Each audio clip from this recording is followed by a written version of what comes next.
Hey guys, welcome to science study centre. तो last विडियोनी अंदर આપણે 1.20 સુધીના દાખલાઓ કવર કર્યા હતા। આજે આપણે 1.21 ની ચર્ચા કરીએ। પહેલાં તો 1.21 માં પહેલો પ્રશ્ન પૂછાયેલો છે એ જેમાં તમને ડાયનાઇટ્રોજન અને ડાયોક્સિજન વાયુના જુદા જુદા સંયોજનો આપેલા છે, એમના દળો આપેલા છે અને એ માહિતીના આધારે તમારે એમ કહેવાનું કે એ જે માહિતી આપી છે એ પ્રમાણે રાસાયણિક સંયોગીકરણનો કયો નિયમ પડાશે। तो एनी अंदर जवाब कयो आवशे तो गुणक प्रमाणनो नियम आवशे अने एने तमारे समजाववानुं। आपणे दाखलानी वात करीए तो बी नंबर तमे जुओ तो एनी अंदर परिवर्तन पूछायेला छे, तो आपणे परिवर्तननी चर्चा करीशुं। तो पहला परिवर्तननी वात करीए। 1 किलोमीटर बराबर खाली जग्या मिलीमीटर बराबर खाली जग्या पिकोमीटर। तो 1 किलोमीटर बराबर एक्स मिलीमीटर लई लईए बराबर धारो के अहींया वाय पिकोमीटर लई लीए। तो एक्स ने बनाव करता तो किलोमीटर भाग्या मिलीमीटर थशे। किलोमीटर एटले के 10⁻³ मीटर, मिलीमीटर एटले के 10⁻³ मीटर, मीटर मीटर कैंसल, 10⁻³ ऊपर जाए तो 10⁻⁶ आवशे। तो एक्स नी जग्याए शुं आवशे अहींया 10⁻⁶ એટલે अहींया आवशे 10⁻⁶। ओके, हवे जुओ मिलीमीटर बराबर खाली जग्या पिकोमीटर।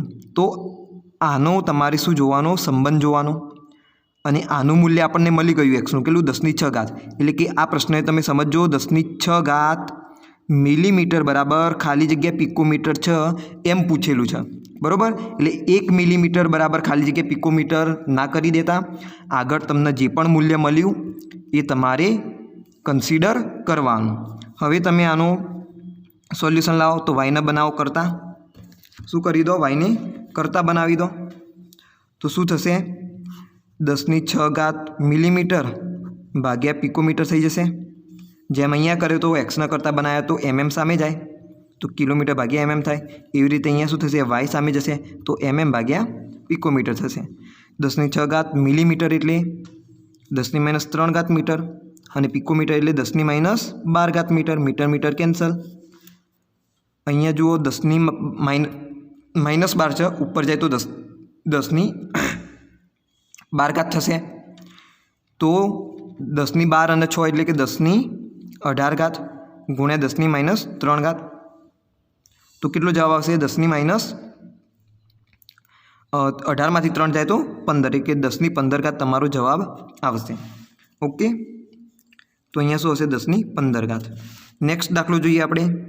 નેક્સ્ટમાં પૂછેલું છે 1 મિલીગ્રામ બરાબર ખાલી જગ્યા કિલોગ્રામ બરાબર ખાલી જગ્યા નેનોગ્રામ। तो अहींया मूकी दो एक्स, अहींया मूकी दो वाय। एक्स न करता बनावो तो मिलीग्राम भाग्या किलोग्राम थशे। मिलीग्राम एटले 10⁻³ ग्राम, किलोग्राम एटले के 10⁻³ ग्राम। 10⁻³ ऊपर जाए तो 10⁻³ थाय एटले के 10⁻⁶ तमारो जवाब आवशे। आ ग्राम ग्राम कैंसल तो एक्स नी जग्याए शुं आवशे अहींया आवशे 10⁻⁶। हवे जुओ संबंध कई रीतना मूकशो 10⁻⁶ किलोग्राम बराबर वाय नेनोग्राम। वाय न करता बनावो तो 10⁻⁶ किलोग्राम भाग्या नेनोग्राम थशे। 10⁻⁶ किलोनी जग्याए आवशे 10⁻³ बराबर ग्राम भाग्या नेनोनी जग्याए आवशे 10⁻⁹ ग्राम। ग्राम ग्राम कैंसल, 10⁻⁹ ऊपर जाए तो 10⁻�9 थशे। 9 मांथी 6 जाए तो 3, 3 3 6 એટલે કે 10⁻⁶ अहींया तमारो जवाब आवशे। तो अहींया शुं आवशे 10⁻⁶। ख्याल આવી ગયો? तो आ रीते तमे आने सॉल्व करशो। एवी रीते 1 मिलीमीटर बराबर खाली जग्या लीटर आपेला छे। 1 मिलीलीटर बराबर खाली जग्या लीटर बराबर खाली जग्या डेसीमीटर घन आपेला छे। डेसीमीटर घन। ओके, तो जुओ अहींया एक्स मूकी दो, अहींया वाय मूकी दो। एक्स ने बनावो करता तो मिलीलीटर भाग्या लीटर थाय। 10⁻³ लीटर भाग्या लीटर, लीटर लीटर कैंसल એટલે કે 10⁻³ તમારો જવાબ આવશે। એવી રીતે અહીંયા જો તમે વાયને કરતા બનાવો તો 10⁻³ लीटर હતા, કેમ કે અહીંયા તમે 10⁻³ મૂકશો एक्सની જગ્યાએ બરાબર। તો વાયને કરતા બનાવો તો 10⁻³ लीटर ભાગ્યા डेसीमीटर घन। અહીંયા શું કરો આને लीटરમાં જ રહેવા દો અથવા તો શું કરો लीटरને સેન્ટીમીટર ક્યુબમાં ફેરવી દો। આપણને એ સંબંધ ખ્યાલ છે કે 1 लीटर बराबर 1000 सेंटीमीटर घन थाय। तो ये मूकी दईए 10⁻³ गुण्या 10³ સેન્ટીમીટર ઘન અને ભાગ્યા ડેસીમીટર ઘન। શું કરો, ડેસીમીટરને મીટરમાં ફેરવી દો, સેન્ટીમીટરને મીટરમાં ફેરવી દો। તો 10³ ને 10³ એ તો કેન્સલ થઈ જશે। સેન્ટીમીટર એટલે કે 10⁻² મીટર અને ઉપર શું આવશે, ઘન આવશે। એવી રીતે નીચે ડેસીમીટરની જગ્યાએ 10⁻1 મીટર અને ઉપર શું આવશે, ઘન આવશે। 3 દુ 6 એટલે કે 10⁻6 મીટર ઘન ભાગ્યા 10⁻1 અને 3 એટલે કે 10⁻3 મીટર ઘન કેન્સલ એટલે કે તમારો જવાબ આવશે 10⁻3। ઓકે, તો વાયની જગ્યાએ તમે શું મૂકશો, 10⁻3।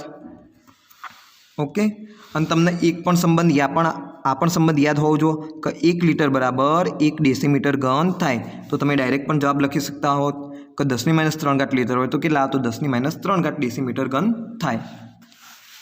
તો અહીંયા આવશે 10⁻3, અહીંયા પણ આવશે 10⁻3।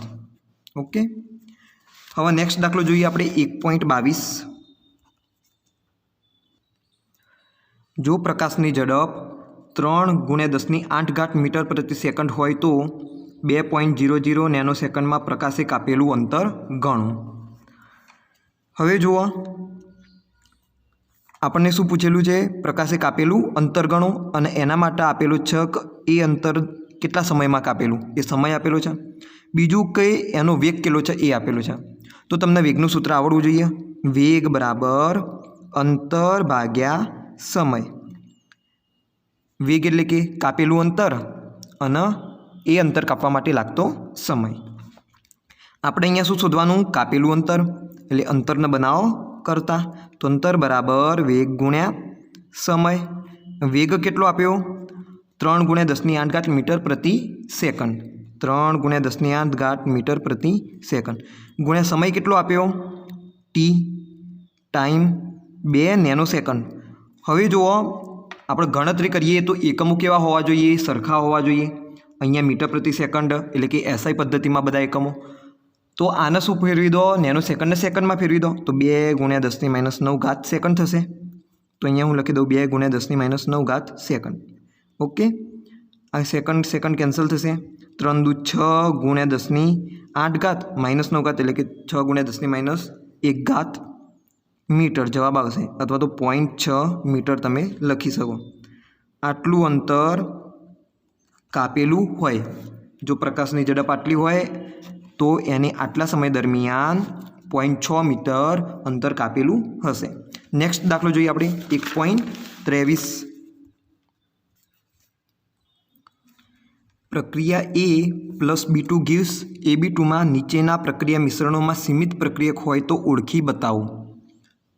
તો અહીંયા 5 મિશ્રણો આપેલા છે।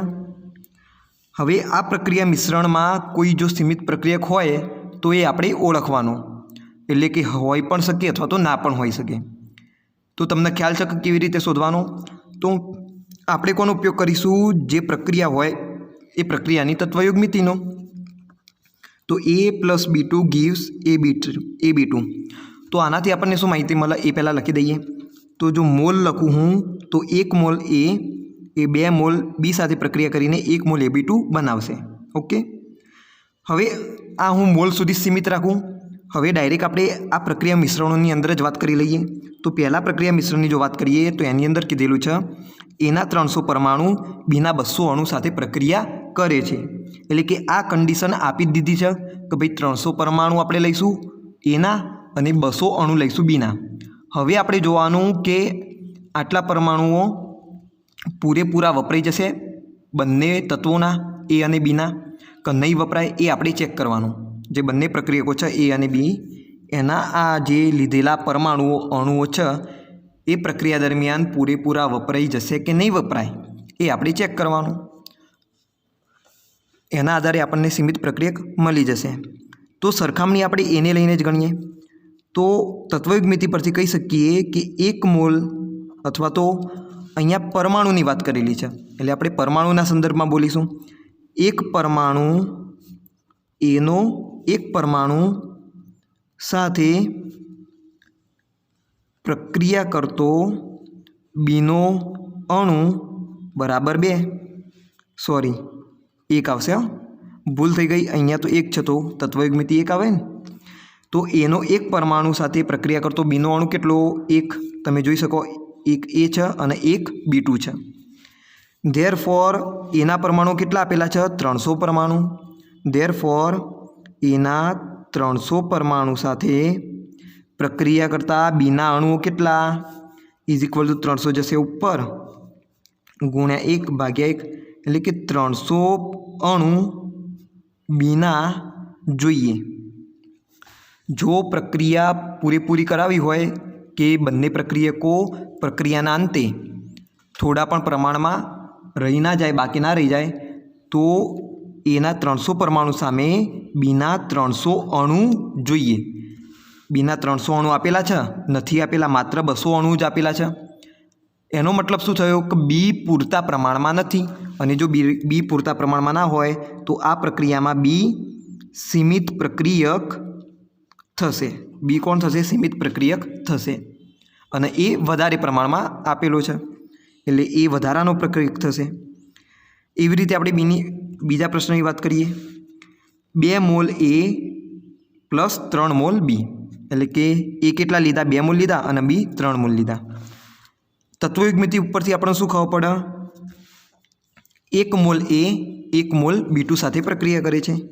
1 मोल ए साथे प्रक्रिया करता बीना मोल बराबर 1। देयरफॉर एना केटला मोल आपेला छे 2 मोल। देयरफॉर 2 मोल ए साथे प्रक्रिया करता बीना मोल बराबर केटला इज इक्वल टू 2 मोल। स्वाभाविक वस्तु एक साथे एक प्रक्रिया करतो 2 साथे 2 मोल प्रक्रिया करशे तो 2 मोल B2 प्रक्रिया करशे। तो B2 केटला आपेला 3 मोल आपेला। जरूर केटलानी हती 2 नी आपेला छे केटला 3 मतलब के बी वधारे प्रमाणमां आपेला छे तो बी तो थयो वधारानो प्रक्रियक। तो सीमित प्रक्रियक कोण थशे? ए थशे। तो आ प्रक्रियामां ए सीमित प्रक्रियक बनशे। ख्याल आवी गयो? एवी रीते तमे थर्डनी वात करी शको त्रीजानी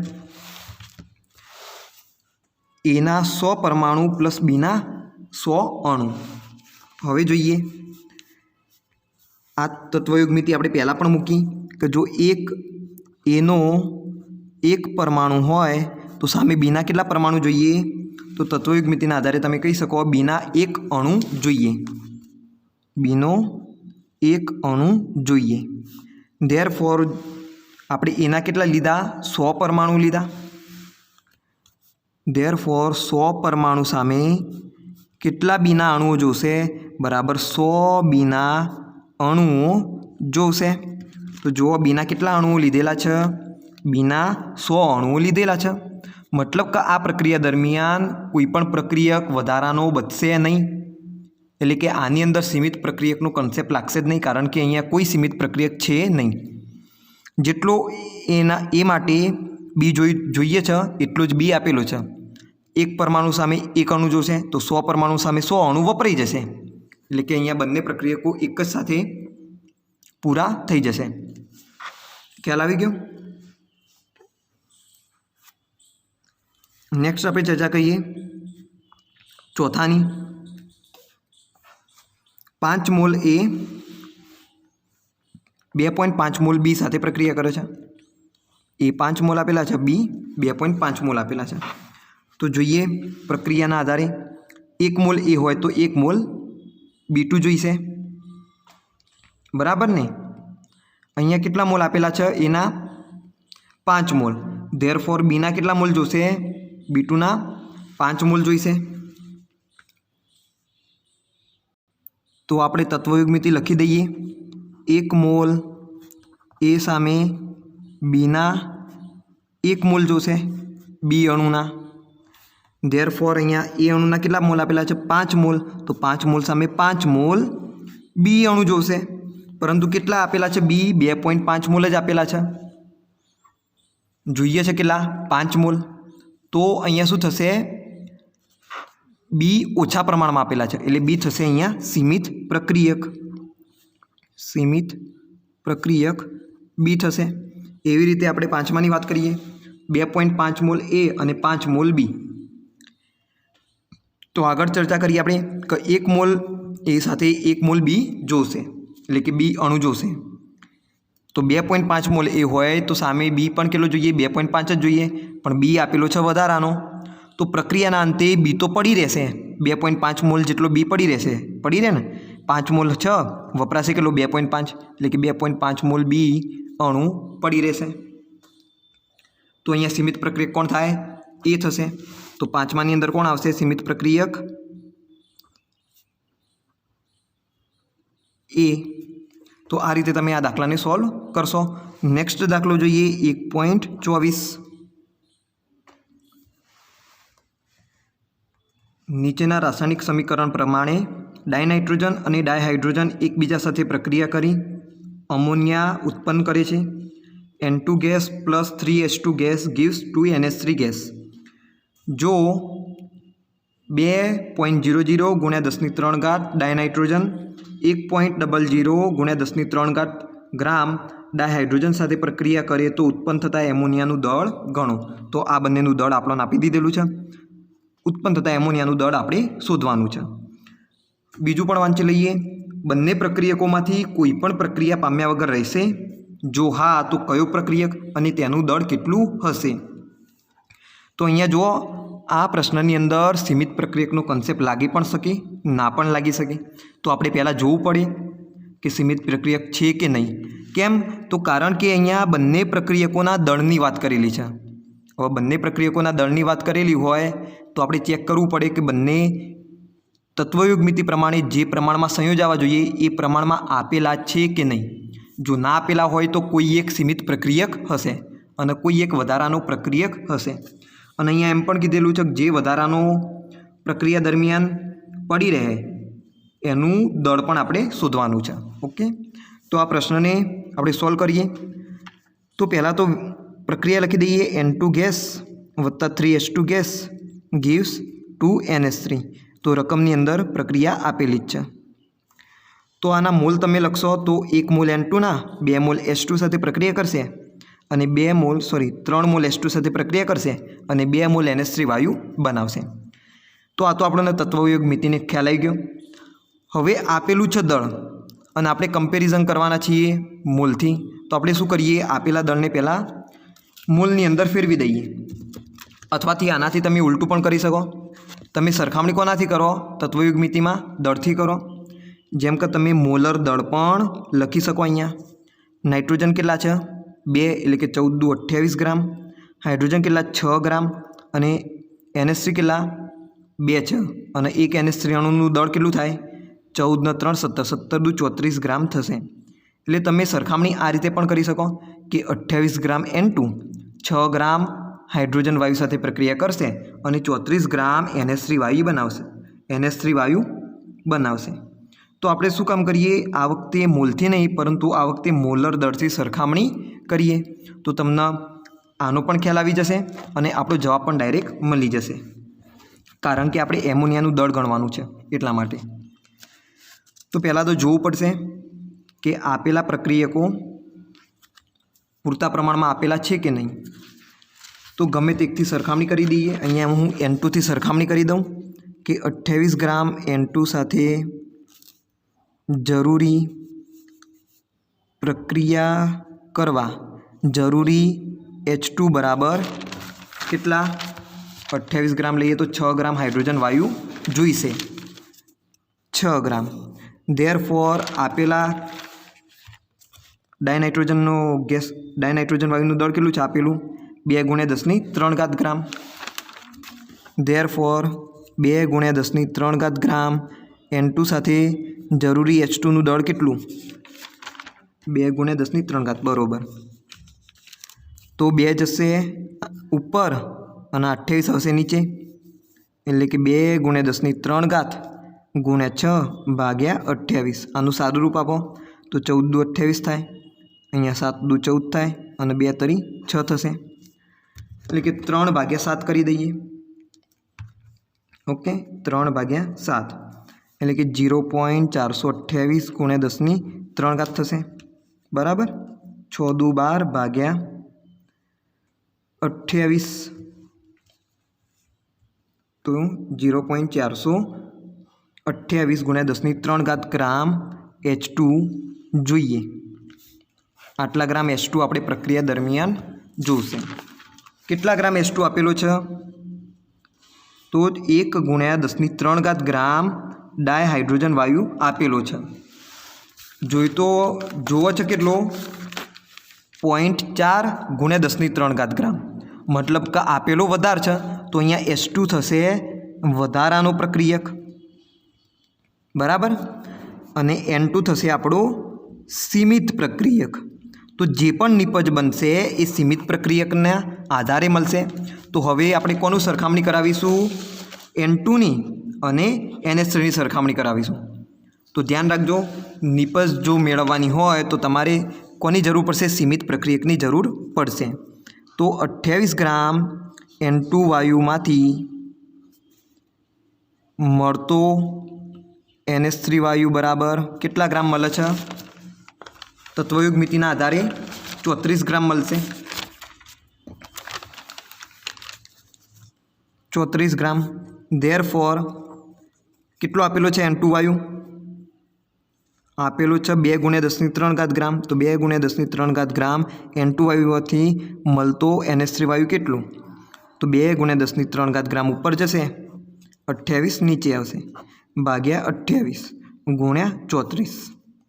તો આનો તમે ગુણાકાર ભાગાકાર કરો તો 2 ગુણ્યા 34 ભાગ્યા 28 ઇઝ ઇક્વલ ટુ 2.42, એટલે કે એપ્રોક્સિમેટલી 43 કહી શકો, ગુણ્યા 10³ ગ્રામ NH3 વાયુ આ પ્રક્રિયા દરમિયાન ઉત્પન્ન થશે. તમે આ તો શેનો જવાબ મળ્યો? તો પહેલા પ્રશ્નનો જવાબ મળ્યો. હવે બીજો પ્રશ્ન પણ પૂછેલો હતો કે અહીંયા કોઈ પ્રક્રિયા કર્યા વગરનો પડી રહેશે કે નહીં પડી રહે? તો હા, પડી રહેશે. કોણ? H2 વાયુ, કારણ કે H2 વાયુ વધારે પ્રમાણમાં છે. કેટલો પડી રહેશે? તો એ આપણે શોધી લઈએ. કેટલા હતા? તો 1.00 ગુણ્યા 10⁻³ ગ્રામ હતા. અને પ્રક્રિયા દરમિયાન કેટલો વપરાયો? તો 0.428 ગુણ્યા 10⁻³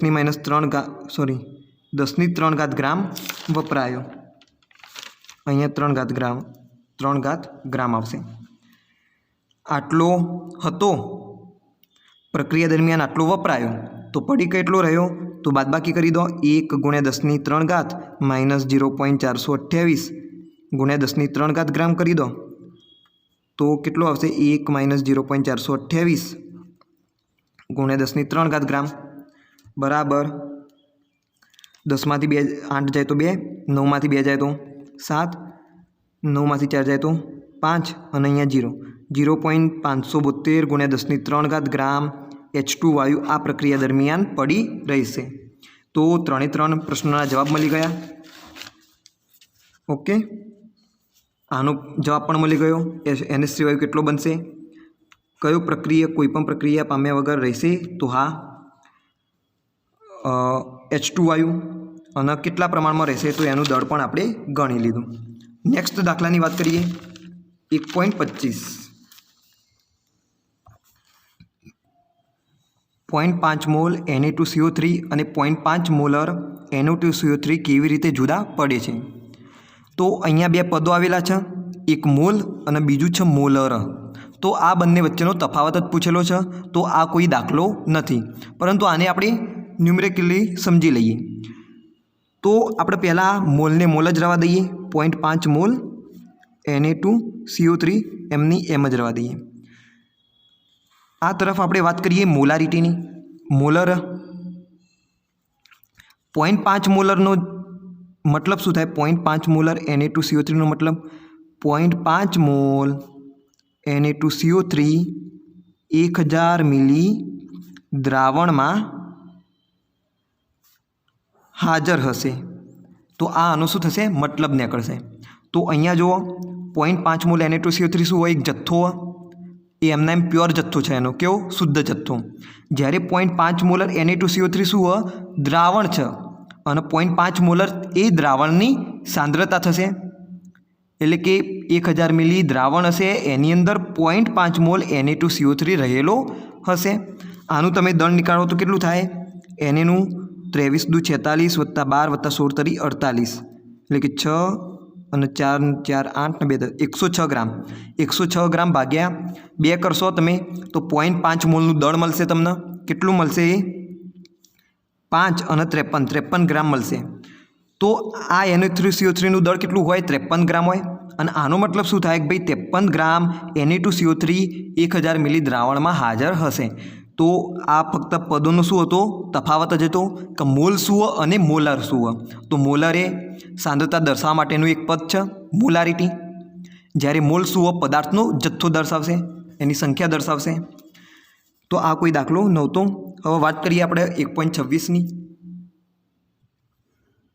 જો ડાયહાઇડ્રોજન વાયુના 10 કદ ડાયઓક્સિજન વાયુના 5 કદ સાથે પ્રક્રિયા કરે છે તો પાણીની બાષ્પનું કેટલું કદ ઉત્પન્ન થશે?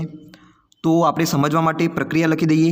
H2 ગેસ વત્તા O2 gas gives H2O gas. પાણીની વરાળ બને છે. સમતુલિત કરી દઈએ તો અહીંયા આવશે 2 અને અહીંયા આવશે 2. તો હાઇડ્રોજન 4 થઈ ગયા, 4 હાઇડ્રોજન, 2 ઓક્સિજન, 2 ઓક્સિજન. એટલે કે તમે કહી શકો ગેલ્યુસેકના નિયમ પ્રમાણે 2 કદ H2 1 કદ O2 સાથે પ્રક્રિયા કરે છે અને 2 કદ H2O બનાવે છે. અહીંયા શું કીધું છે? જો ડાયહાઇડ્રોજન વાયુના 10 કદ ડાયઓક્સિજન વાયુના 5 કદ સાથે પ્રક્રિયા કરે, એટલે કે 10 કદ H2ના આપેલા છે અને 5 કદ O2ના આપેલા છે, તો પાણીની બાષ્પનું કેટલું કદ ઉત્પન્ન થશે? તો જુઓ, આ સરખા પ્રમાણમાં જ આપેલા છે. 1 કદ O2 હોય, 1 એ 5 હોય, તો 2 કેટલા થાય? 10 થાય. O2 કેટલો લીધો આપણે? 5 ગણો લીધો, તો H2 પર સામે 5 ગણો આવશે, એટલે કે 5 × 10 કદ વપરાશે.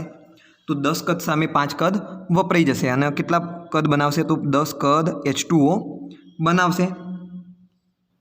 અહીંયા કોઈ સીમિત પ્રક્રિયકનો કન્સેપ્ટ લાગુ જ નહીં પડે. કેમ? તો જુઓ, નિશ્ચિત પ્રમાણમાં જ બધું આપેલું છે. તત્વયુગ મિતિ પ્રમાણે જે પ્રમાણમાં તત્વો હોવા જોઈએ એ પ્રમાણમાં આપેલા છે.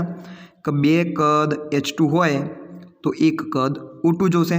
ધેરફોર 10 કદ H2 હોય તો કેટલા કદ O2 જુઓ? તો 10/2 એટલે કે 5 કદ O2 જુઓ અને એટલા જ કદ શું આપેલું? O2 આપેલા છે. જો 2 કદમાંથી 2 કદ H2માંથી 2 કદ H2O બનતા હોય તો 10 કદમાંથી કેટલા બને? 10 કદ જ બને. ડાયરેક્ટ પણ તમે આનો જવાબ લખી શકો. હવે આના પછીના જે બાકી રહી ગયા દાખલાઓ એ આપણે નેક્સ્ટ વિડીયોની અંદર કવર કરી લઈશું.